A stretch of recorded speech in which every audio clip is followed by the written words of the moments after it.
नमस्कार, live news में आप सभी का स्वागत है। मैं हूं आपके साथ गरिमा वाजपेयी। खबरों में आगे बढ़ेंगे उससे पहले एक नजर आज की हेडलाइंस पर डालते हैं।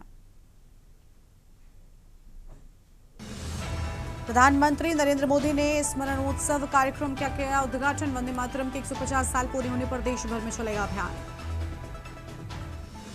प्रधानमंत्री नरेंद्र मोदी का बिहार का दौरा आज। विधानसभा चुनाव में औरंगाबाद भभुआ में करेंगे जनसभा को संबोधित।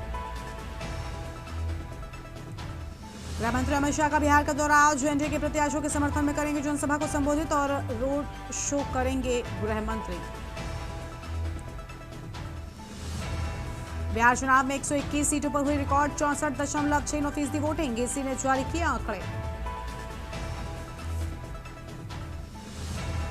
खालिस्तान समर्थक सांसद अमृतपाल सिंह की याचिका पर सुप्रीम कोर्ट में सुनवाई। डिब्रूगढ़ जेल में बंद अमृतपाल ने एनएसए का विरोध किया। गोवा सरकार ने बढ़ती गैंग हिंसा को देखते हुए 3 महीने के लिए डीएम को एनएसए की शक्तियां दी। आप देख रहे हैं के न्यूज, खबरों का सारथी। खबरों में आगे चलेंगे उससे पहले सीधा आपको दिल्ली लेकर चलते हैं, जहां पर राष्ट्रीय गीत के 150 वर्ष पूरे होने के खास मौके पर प्रधानमंत्री क्या कहना सुनते हैं। भारत की सदी बनाना है, ये सामर्थ्य भारत में है। ये सामर्थ्य भारत के 140 करोड़ लोगों में है। हमें इसके लिए खुद पर विश्वास करना होगा। इस संकल्प यात्रा में हमें पथ भ्रमित करने वाले भी मिलेंगे। नकारात्मक सोच वाले लोग हमारे मन में शंका संदेह पैदा करने का प्रयास भी करेंगे। तब हमें आनंद मठ का वो प्रसंग याद करना है। आनंद मठ में जब संतान भवानंद वंदे मातरम गाता है तो एक दूसरा पात्र तर्क वितर्क करता है। वह पूछता है कि तुम अकेले क्या कर पाओगे। तब वंदे मातरम से प्रेरणा मिलती है। जिस माता के इतने करोड़ पुत्र पुत्री हो, उसके करोड़ों हाथ हो, वो माता अबला कैसे हो सकती है। आज तो भारत माता की 140 करोड़ संतान है, उसके 280 करोड़ भुजाएं हैं। इनमें से 60% तो से भी ज्यादा तो नौजवान है।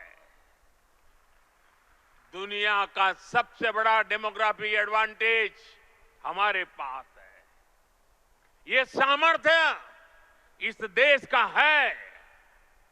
ये सामर्थ्य मां भारती का है। ऐसा क्या है जो आज हमारे लिए असंभव है। ऐसा क्या है जो हमें वंदे मातरम के मूल सपने को पूरा करने से रोक सकता है। साथियों, आज आत्मनिर्भर भारत के विजन की सफलता, मेक इन इंडिया का संकल्प और 2047 में विकसित भारत के लक्ष्य की ओर बढ़ते हमारे कदम, देश ऐसे अभूतपूर्व समय में नई उपलब्धियां हासिल करता है तो हर देशवासी के मुंह से निकलता है वंदे मातरम। आज जब भारत चंद्रमा के साउथ पोल पर पहुंचने वाला पहला देश बनता है, जब नए भारत की आहट अंतरिक्ष से सुदूर कोने तक सुनाई देती है, तो हर देशवासी कह उठता है वंदे मातरम। आज जब हम हमारी बेटियों को स्पेस टेक्नोलॉजी से लेकर स्पोर्ट्स तक में शिखर पर पहुंचते देखते हैं, आज जब हम बेटियों को फाइटर जेट उड़ाते देखते हैं, तो गौरव से भरा हर भारतीय का नारा होता है वंदे मातरम। साथियों, आज ही हमारे फौज के जवानों के लिए वन रैंक वन पेंशन लागू होने के 11 वर्ष हुए हैं। जब हमारी सेनाएं दुश्मन के नापाक इरादों को कुचल देती है, जब आतंकवाद, नक्सलवाद, माओवादी आतंक की कमर तोड़ी जाती है, तो हमारे सुरक्षा बल एक ही मंत्र से प्रेरित होते हैं और वो मंत्र है वंदे मातरम। साथियों, मां भारती के वंदन की यही स्पिरिट हमें विकसित भारत के लक्ष्य तक ले जाएगी। मुझे विश्वास है वंदे मातरम का मंत्र हमारी इस अमृत यात्रा में मां भारती की कोटि कोटि संतानों को निरंतर शक्ति देगा, प्रेरणा देगा।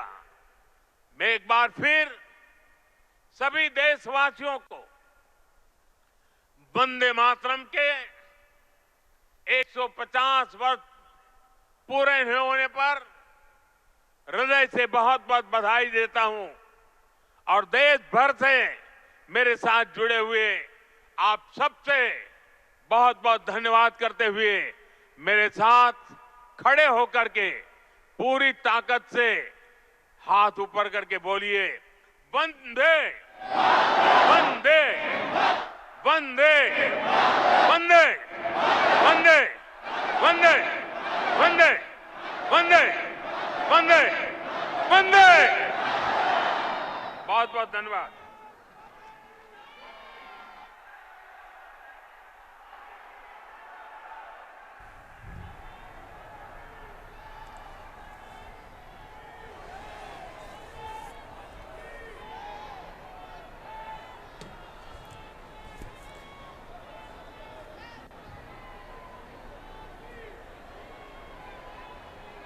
हृदय से आभार इस देश के यशस्वी प्रधानमंत्री श्री नरेंद्र मोदी जी का उनके इस प्रेरक संबोधन के लिए। साथ ही आभार इस देश की गौरवशाली विरासत के प्रति आपकी अगाध श्रद्धा के लिए। देश तथा देश के 140 करोड़ लोगों के जीवन को खुशहाल, समृद्ध, आत्मनिर्भर और विकसित बनाने के आपके संकल्पों के लिए आभार। दुनिया भर में भारत का गौरव बढ़ाने के लिए आज के इस आयोजन में स्टेडियम से आपको हम तस्वीरें दिखा रहे थे जहां प्रधानमंत्री नरेंद्र मोदी पहुंचे हुए थे और उनकी ओर से अहम बातें कही गई हैं। वंदे मातरम के गूंज आज इस पूरे स्टेडियम में सुनाई दी है। प्रधानमंत्री नरेंद्र मोदी को आपने सुना, बड़ी संख्या में लोग उन्हें यहां पर सुनने के लिए भी पहुंचे हुए थे। इंदिरा गांधी इंडोर स्टेडियम से ये तस्वीरें आपके सामने थी। अब आगे बढ़ते हैं खबरों की ओर। अगली बड़ी जानकारी आपको हम दिल्ली से बताते हैं, जहां पर एटीसी में तकनीकी खराबी से उड़ानें हुई ठप। एटीसी में तकनीकी खराबी से 100 से अधिक उड़ानें ठप। अंतर्राष्ट्रीय हवाई अड्डे पर परिचालन बुरी तरह से प्रभावित हुआ। अंतर्राष्ट्रीय हवाई अड्डे पर परिचालन प्रभावित होने की बात सामने आई है। बड़ी जानकारी आपको हम बता रहे हैं, एटीसी में तकनीकी खराबी से उड़ानें ठप होने की बात सामने आई।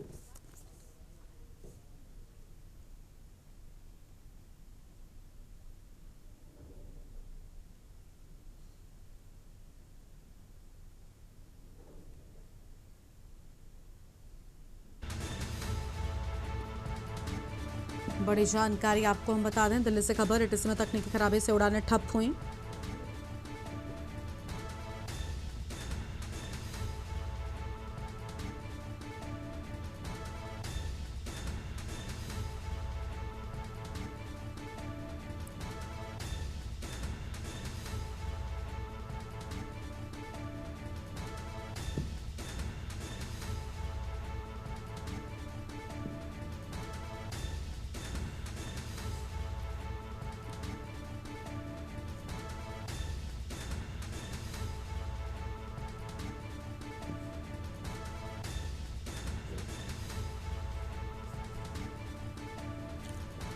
बड़ी जानकारी आपको हम बता रहे हैं,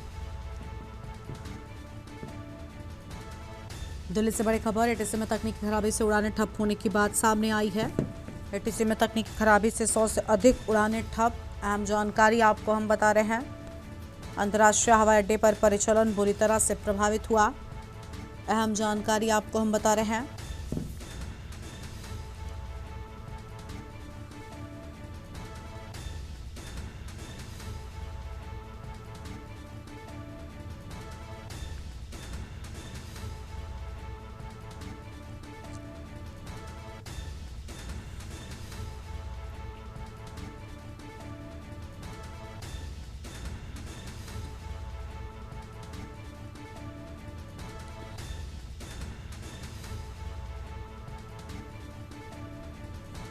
एटीसी में तकनीकी खराबी से बड़ा असर। एटीसी में तकनीकी खराबी से 100 से अधिक उड़ानें ठप होने की बात सामने आई है। बड़ी जानकारी आपको हम बता रहे हैं।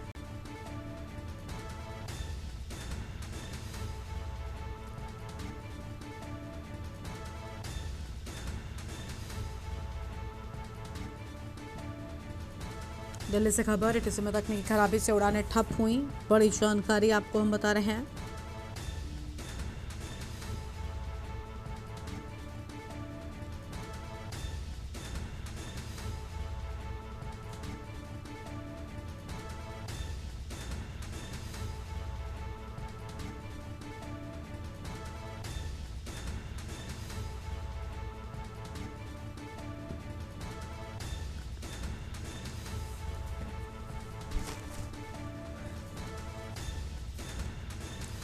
अंतर्राष्ट्रीय हवाई अड्डे पर परिचालन बुरी तरह से प्रभावित होने की बात सामने आई है। बड़ी जानकारी आपको हम बता रहे हैं।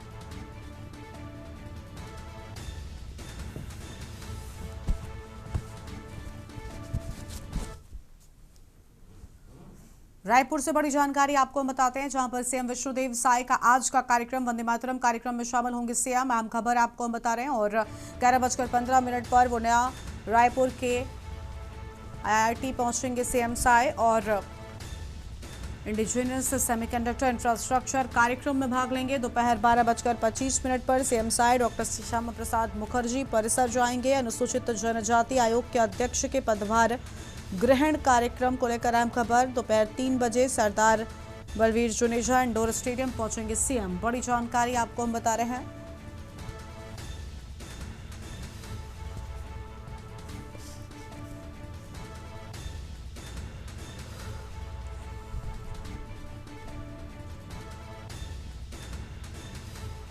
बड़ी जानकारी आपको हम बता दें, रायपुर से खबर, सीएम विष्णुदेव साय का आज का कार्यक्रम।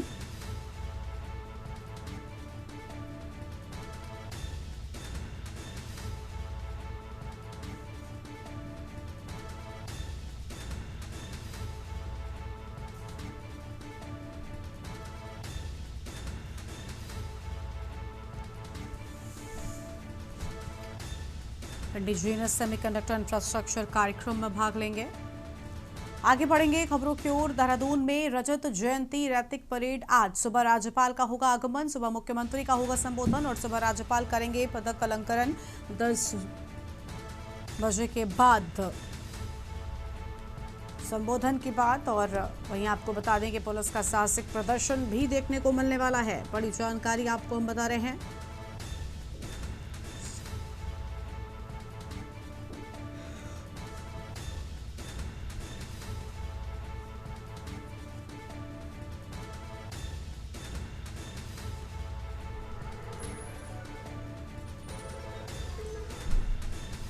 अहम जानकारी आपको हम बता रहे हैं।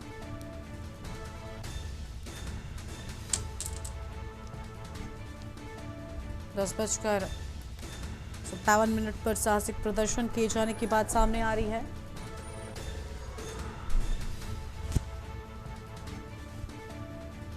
राज्यपाल का आगमन भी कार्यक्रम में।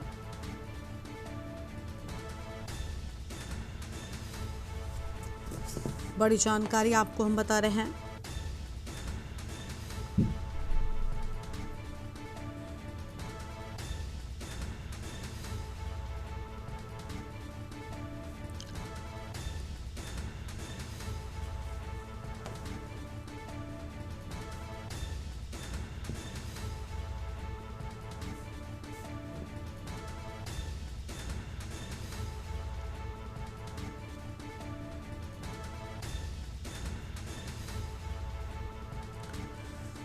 बड़ी खबर आपको हम बता रहे हैं, जहां पर सुबह राज्यपाल का आगमन होगा। अहम जानकारी आपको हम बता दें।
लखनऊ में आयोजित हुआ वंदे मातरम उत्सव कार्यक्रम। बड़ी जानकारी आपको हम बता रहे हैं। और लखनऊ में आयोजित हुआ वंदे मातरम उत्सव कार्यक्रम से योगी आदित्यनाथ ने कार्यक्रम में हिस्सा लिया और वंदे मातरम को भारत की आज़ादी का अमर मंत्र बताया। कहा, ये गीत संपूर्ण भारत को एकता के सूत्र में बांधने वाला मंत्र।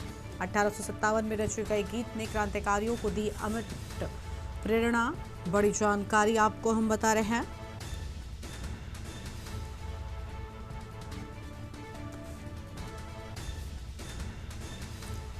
अहम जानकारी आपको हम बता दें, क्रांतिकारी फांसी पर झूलता है तब भी वंदे मातरम गाता था। सीएम की ओर से ये बड़ी बातें सामने आई हैं। देश को एकता के सूत्र में बांधने वाला मंत्र बना वंदे मातरम। लखनऊ में आयोजित हुआ वंदे मातरम उत्सव कार्यक्रम।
सीएम योगी आदित्यनाथ ने कार्यक्रम में लिया हिस्सा। बड़ी जानकारी आपको हम बता रहे हैं।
अगली खबर दुमका से है, जहां पर दुमका जिला पुलिस ने गुप्त सूचना पर बड़ी कार्रवाई की है। और आपको बता दें कि काटीकुंड थाना क्षेत्र से पिकअप वाहन समेत बड़ी संख्या में अवैध शराब बरामद की है। आपको बता दें कि थाना प्रभारी त्रिपुरारी कुमार को सूचना मिली थी कि अवैध शराब थाना क्षेत्र से होते हुए बिहार में खपाने का काम चल रहा है। और सब इंस्पेक्टर विजय प्रताप सिंह अधिकारी के आदेशानुसार वाहन जांच शुरू की गई तो एक सफेद रंग का पिकअप वाहन रोकने पर ड्राइवर ने कहा कि तिरपाल के नीचे सब्जी का खाली कैरेट रखा है, लेकिन उसके नीचे अवैध शराब का बड़ा कार्टून बरामद हुआ। पुलिस ने वाहन जब्त कर शराब समेत वाहन चालक को थाना लेकर आई, जहां पूछताछ में वाहन चालक ने अपना नाम लखन महतो बताया, जो जामताड़ा का रहने वाला झारखंड के रास्ते बिहार में अवैध शराब को खपाने का काम करता है।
हजारीबाग से खबर है, जहां पर शहर में चोरों का आतंक जारी है। पूजा कर लौट रही नीतू अग्रवाल बनी शिकार। चोरों ने अपार्टमेंट के बाहर महिला के गले में चेन छीनी। शहर की कानून व्यवस्था पर उठ रहे सवाल। बड़ी जानकारी आपको हम बता दें, और पुलिस की गश्त और सक्रियता पर सवाल। शहर चोरों के कंट्रोल में होने का आरोप। बड़ी जानकारी आपको हम बता रहे हैं।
शहर की कानून व्यवस्था पर उठ रहे सवाल। बड़ी जानकारी आपको हम बता रहे हैं।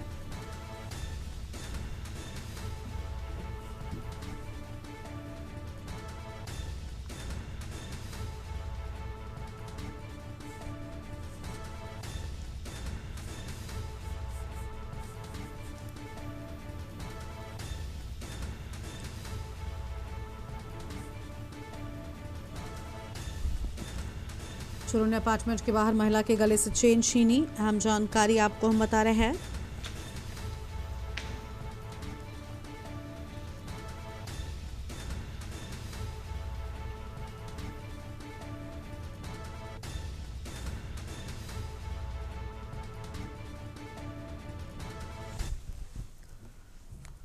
आगे बढ़ेंगे खबरों की ओर। अगली बड़ी जानकारी अंबिकापुर से आपको हम बताते हैं, जहां पर शहर के गंगापुर क्षेत्र में आज सरकारी फोर्टिफाइड चावल की तस्करी का एक गंभीर मामला सामने आया है, जिसने खाद्य विभाग और राशन माफिया के गठजोड़ की ओर इशारा किया है। स्थानीय लोगों की सजगता के कारण जसपुर के ओम राइस मिल से गोदाम जा रहे चावल की तस्करी का पर्दाफाश हुआ।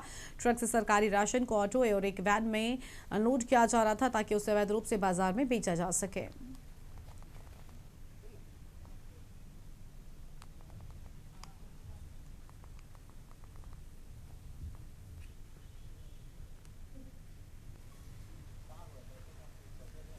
फोन नहीं उठा रहे सर।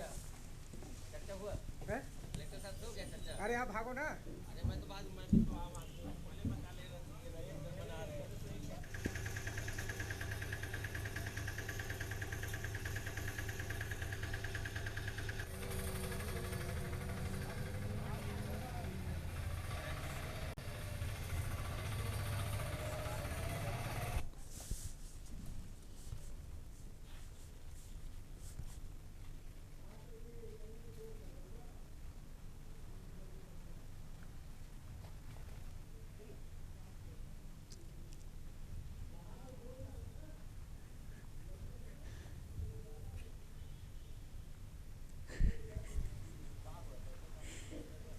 फोन नहीं उठा रहे सर।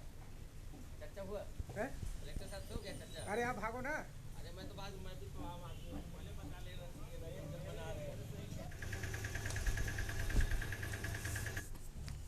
आगे बढ़ेंगे खबरों की ओर। लखनऊ से खबर है, जहां पर UPSSC ने जारी किया परीक्षा का प्रवेश पत्र और वन रक्षक और वन्यजीव रक्षक मुख्य परीक्षा का एडमिट कार्ड जारी। मुख्य परीक्षा 2023 का एडमिट कार्ड आयोग ने किया जारी।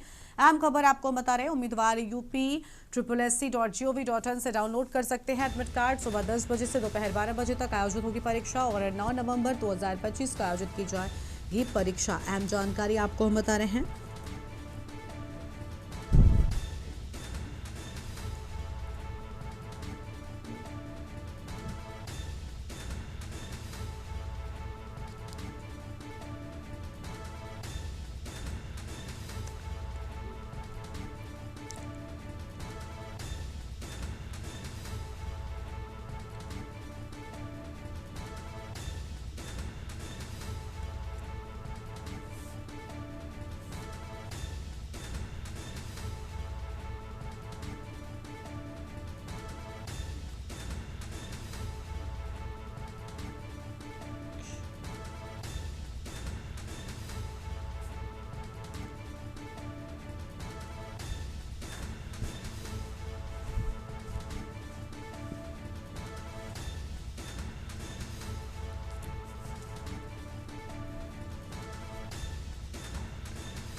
और छत्तीसगढ़ के मुख्यमंत्री विष्णुदेव साय वंदे मातरम की 150वीं वर्षगांठ पर क्या कुछ कह रहे हैं, आपको सुनाते हैं।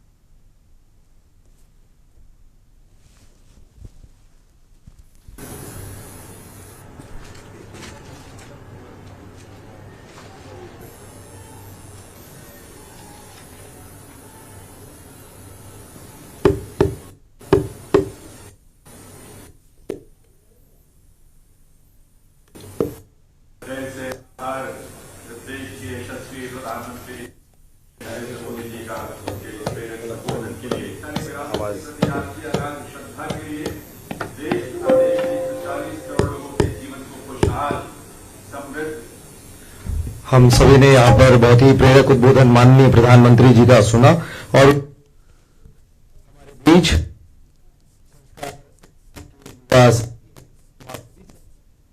अपने स्थान पर खड़े हो जाएं और वंदे मातरम का सस्वर हम गायन करेंगे। आप सभी के समक्ष वंदे मातरम की जो पद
बहुत बहुत धन्यवाद।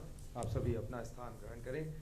दीक्षा धनगर, दीपिका धनगर, चैन कुमार साहू और गितेश पांडे जी ने संयुक्त रूप से संस्कार भारती के युवा साथी इन्होंने ये सस्वर प्रस्तुति यहाँ पर दी है।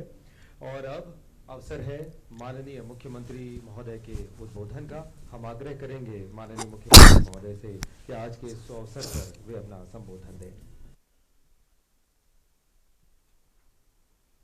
बोले भारत माता की वंदे वंदे। आज राष्ट्रीय गीत वंदे मातरम के 150 वर्ष पूरे हो रहे हैं और इस अवसर पर हम सब लोगों ने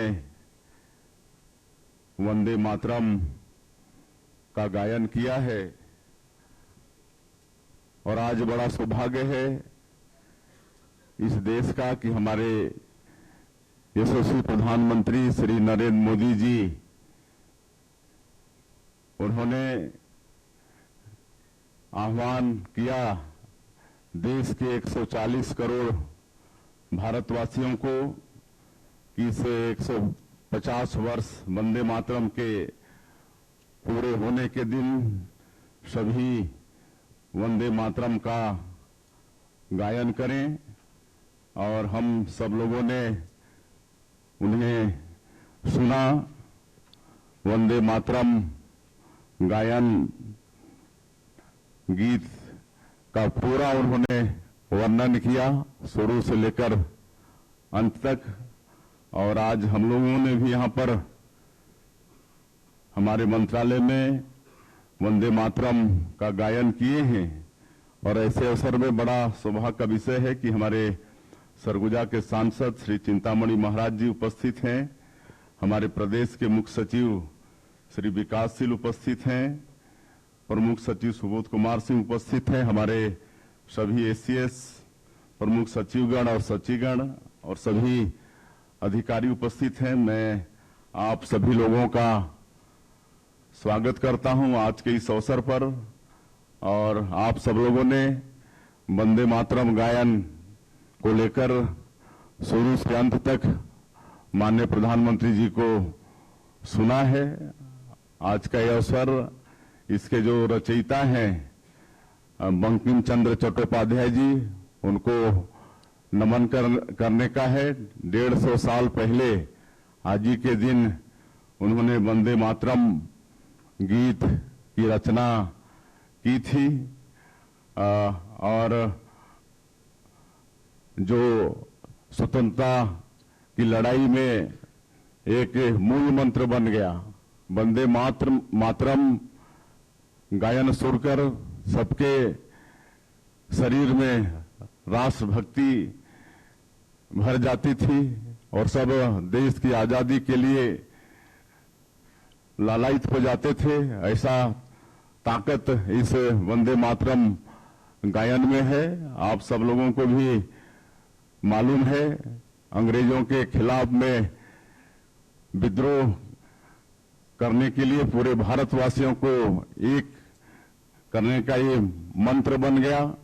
और हमारे लाखों महापुरुष वंदे मातरम के नारा को बुलंद करते हुए देश की आजादी के लिए फांसी के फंदे को चूम लिया। तो इस तरह का ये वंदे मातरम गायन में ताकत है। और हम लोग अपने देश को माता मानते हैं, भारत माता की जय बुलाते हैं। शायद विश्व में ऐसा पहला ही देश होगा भारत जिसको हम लोग 140 करोड़ भारतवासी माता मानते हैं। मुझे मालूम है कि यूरोप के देशों में लोग अपने देश को फादरलैंड बोलते हैं, लेकिन हम लोग भारत माता मानते हैं।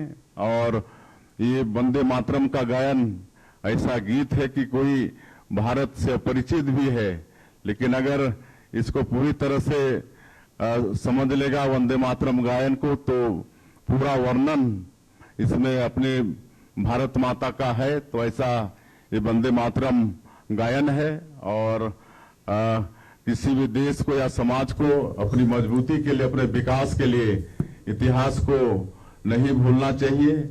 आज ये वंदे मातरम वैसे तो कोई हम लोग के लिए नई बात नहीं है, कहे कि इसी के मूल मंत्र को लेकर हमारे महापुरुषों ने आजादी की लड़ाई लड़ी और हम लोगों को आजादी मिली भी, लेकिन इतिहास को कभी भूलना भी नहीं चाहिए और हमारी अगली पीढ़ी भी वंदे मातरम गायन को अच्छे से समझे।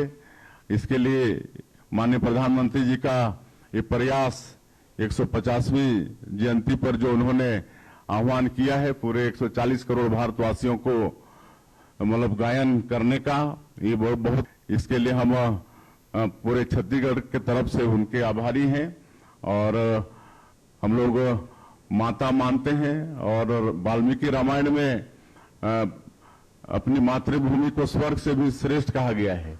जननी जन्मभूमिश्च स्वर्गादपि गरीयसी, मतलब जन्म देने वाली माता और अपनी मातृभूमि, इसको वाल्मीकि रामायण में स्वर्ग से भी श्रेष्ठ कहा गया है। तो ऐसी अपने भारत माता की महत्ता है। तो आज उनकी हम लोग पूजा कर रहे हैं, तो पूजा में दक्षिणा भी देना पड़ता है। तो मैं पूरे छत्तीसगढ़ सरकार के सभी जिम्मेदार लोग यहाँ पर हैं, सबसे हम आह्वान करना चाहेंगे कि दक्षिणा के स्वरूप हम लोगों को जो प्रधानमंत्री जी ने विकसित भारत की कल्पना की है 2047 तक, तो हम लोगों को भी 2047 तक विकसित छत्तीसगढ़ खड़ा करने के लिए अपने अपने कर्तव्यों का निर्वहन पूरी निष्ठा और ईमानदारी के साथ करना होगा। शायद मैं समझता हूं यही अपनी मातृभूमि के लिए मतलब सबसे महत्वपूर्ण दक्षिणा होगी। तो ये सब आप लोग दक्षिणा देंगे और आप सब लोग आज के इस वंदे मातरम गायन में आए, एक बार फिर मैं आप सब लोगों का धन्यवाद करता हूं। जय हिंद, जय छत्तीसगढ़। और अब सीधा आपको उत्तराखंड से हम तस्वीरें दिखाएंगे जहां पर रजत जयंती के मौके पर रैतिक परेड में मुख्यमंत्री क्या कह रहे हैं, सुन लेते हैं। राज्य आंदोलनकारी अमर रहें, राज्य आंदोलनकारी अमर रहें। रजत जयंती राज्य स्थापना दिवस रैतिक परेड के अवसर पर आज के रैतिक परेड के मुख्य अतिथि माननीय राज्यपाल लेफ्टिनेंट जनरल सेवानिवृत्त आदरणीय गुरमीत सिंह जी, माननीय सांसदगण, माननीय विधायकगण, माननीय मेयरगण, सभी हमारे आदरणीय दायित्वधारी समस्त आंदोलनकारीगण एवं उनके परिवार के सभी सदस्यगण, गौरव सम्मान से सम्मानित प्रबुद्धगण एवं उनके पारिवारिक जन, राज्य के मुख्य सचिव श्री आनंद वर्धन जी, पुलिस महानिदेशक श्री दीपम सेठ जी, कार्यक्रम में उपस्थित पूर्व मुख्य सचिव मुख्य सूचना आयुक्त राधा रतूड़ी जी, पूर्व डीजीपी अनिल रतूड़ी जी, अन्य सभी हमारे पूर्व अधिकारीगण, विभिन्न स्कूलों के आए हुए सभी मेरे प्रिय छात्र एवं छात्राएं, प्यारे बच्चों, पुलिस के सभी अधिकारीगण, सभी वीर जवान, स्काउट एवं गाइड्स, एनसीसी के सभी आए हुए सभी कैडेट्स, सम्मानित अतिथिगण, भाइयों एवं बहनों, मीडिया के हमारे सभी मित्रों, मैं सर्वप्रथम आप सभी को राज्य स्थापना दिवस की, रजत जयंती की हार्दिक बधाई एवं शुभकामनाएं देता हूं। आज के इस ऐतिहासिक अवसर पर मैं देश की रक्षा के लिए अपना सर्वोच्च बलिदान देने वाले वीर जवानों एवं उत्तराखंड राज्य निर्माण के लिए अपना सर्वस्व न्यौछावर कर देने वाले सभी अमर बलिदानियों एवं राज्य आंदोलनकारियों को श्रद्धापूर्वक नमन करता हूं। साथ ही मैं पुलिस के उन शहीद जवानों और अधिकारियों का भी स्मरण करता हूं जिन्होंने प्रदेश एवं समाज में शांति स्थापित करने के लिए अपना सर्वोच्च बलिदान दिया। आज के इस अवसर पर मैं पूर्व प्रधानमंत्री भारत रत्न श्रद्धेय स्वर्गीय अटल बिहारी वाजपेयी जी को भी नमन करता हूं, जिनके प्रधानमंत्रित्व कार्यकाल में न केवल उत्तराखंड की स्थापना का स्वप्न साकार हुआ, बल्कि विशेष औद्योगिक पैकेज के माध्यम से राज्य की नींव को मजबूती प्रदान करने का कार्य भी हुआ। साथ ही में हमारे प्रदेश के उन सभी जनप्रतिनिधियों, प्रशासनिक अधिकारियों, पुलिस के जवानों, कर्मचारियों, शिक्षकों और नागरिकों को भी धन्यवाद देता हूं, जिन्होंने पिछले 25 वर्षों की इस गौरवशाली यात्रा में अपने अपने स्तर पर राज्य के विकास में अपना महत्वपूर्ण योगदान दिया। मैं आज के इस कार्यक्रम में भाग लेने वाले पुलिस बलों, NCC cadets, home guards, scout guides और सभी सांस्कृतिक दलों को भी साधुवाद देता हूं, जिन्होंने परेड के माध्यम से अपनी शानदार प्रस्तुति और अनुशासन का परिचय दिया है। भाइयों बहनों, राज्य निर्माण के इन 25 वर्षों की यात्रा में हमारे राज्य ने अनेक चुनौतियों का और समस्याओं का सामना करते हुए आज देश के अग्रणी और सशक्त राज्य के रूप में अपनी एक विशिष्ट पहचान बनाई है। हमें समय समय पर कई प्राकृतिक आपदाओं और कठिन परिस्थितियों से भी जूझना पड़ा है। हमारे राज्य में चारधाम यात्रा, कांवड़ यात्रा, कुंभ मेले जैसे भव्य आयोजनों के साथ ही राज्य के विभिन्न पर्यटन स्थलों पर देश विदेश से आने वाले श्रद्धालुओं और पर्यटकों का भारी दबाव रहता है।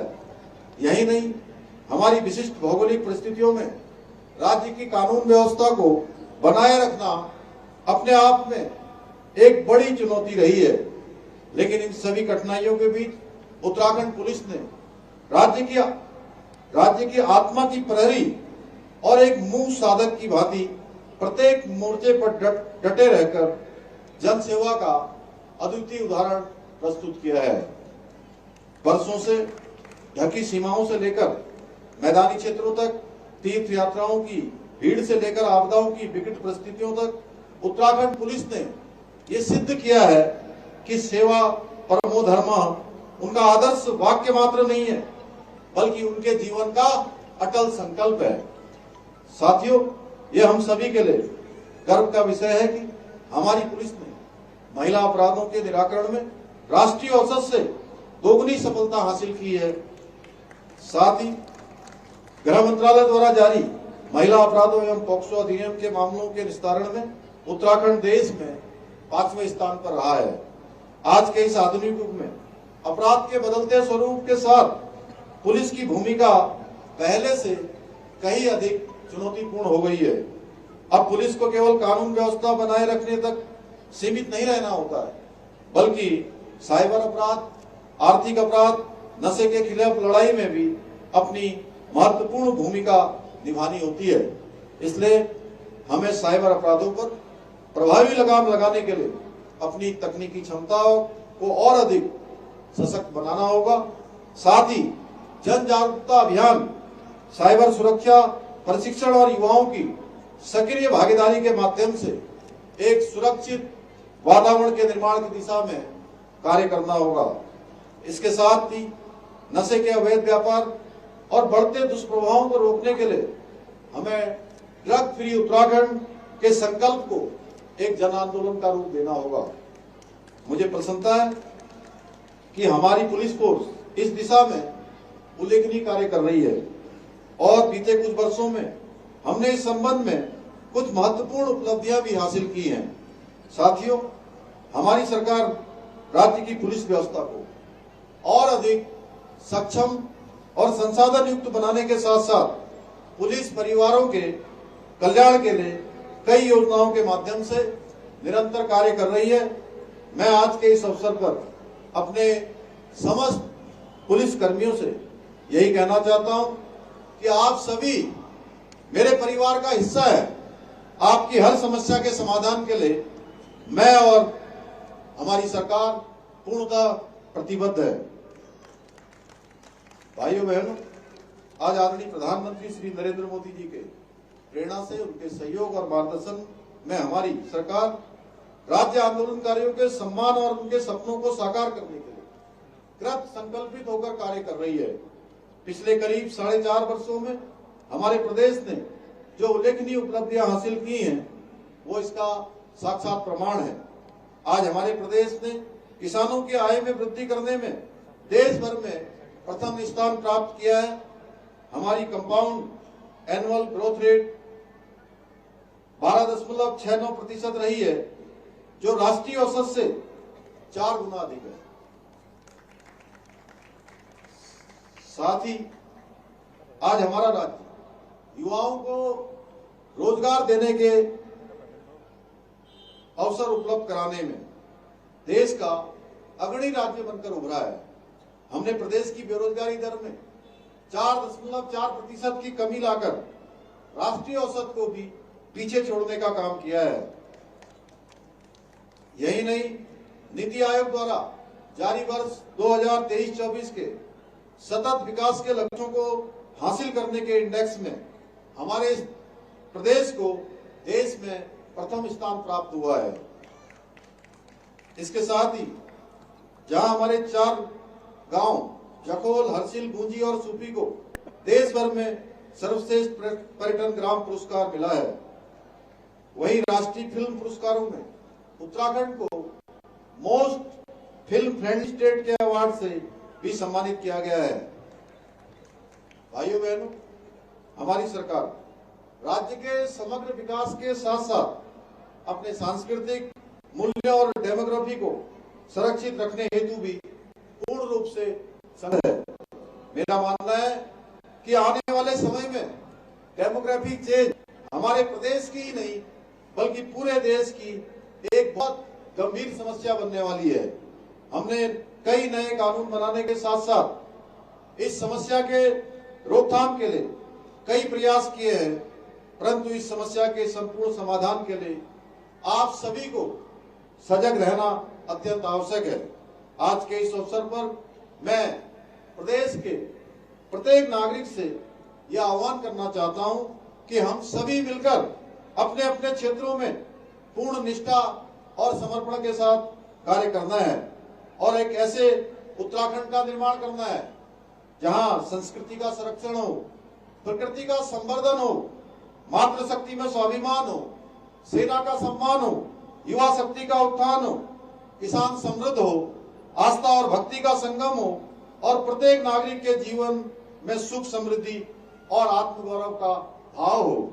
हमारी सरकार ऐसा उत्तराखंड बनाने के अपने विकल्प रही संकल्प को पूर्ण करने हेतु निरंतर कार्य कर रही है और मुझे पूर्ण विश्वास है कि हमारे इस संकल्प को पूर्ण करने में, साकार करने में आप सभी इसी प्रकार हमारी सरकार के साथ कंधे से कंधा मिलाकर उत्तराखंड को देश का अग्रणी राज्य बनाने के लिए अपना योगदान, अपना आशीर्वाद देते रहेंगे।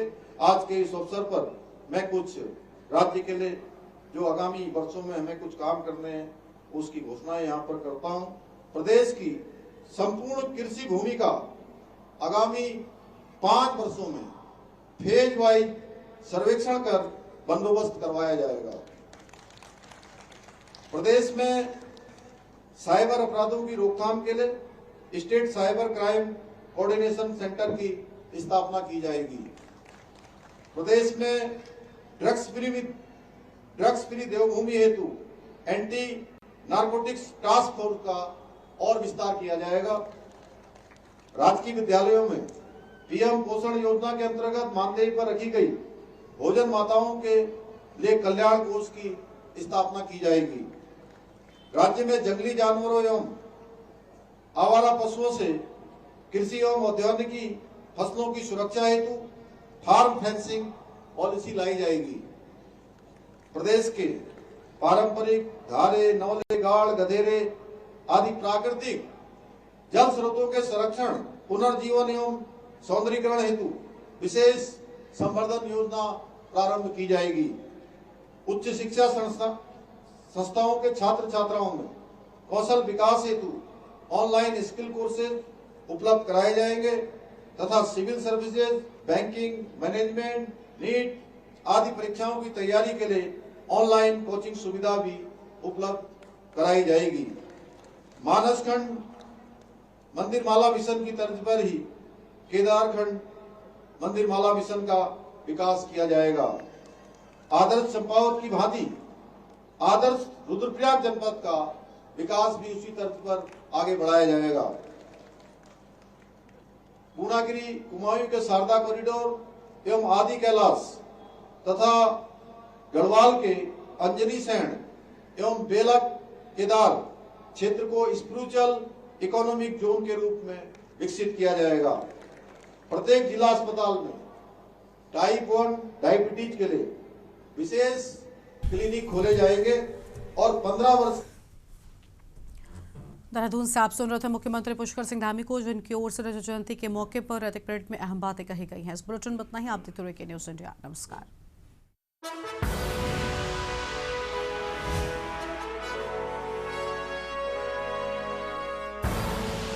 आप देख रहे हैं के न्यूज़, खबरों का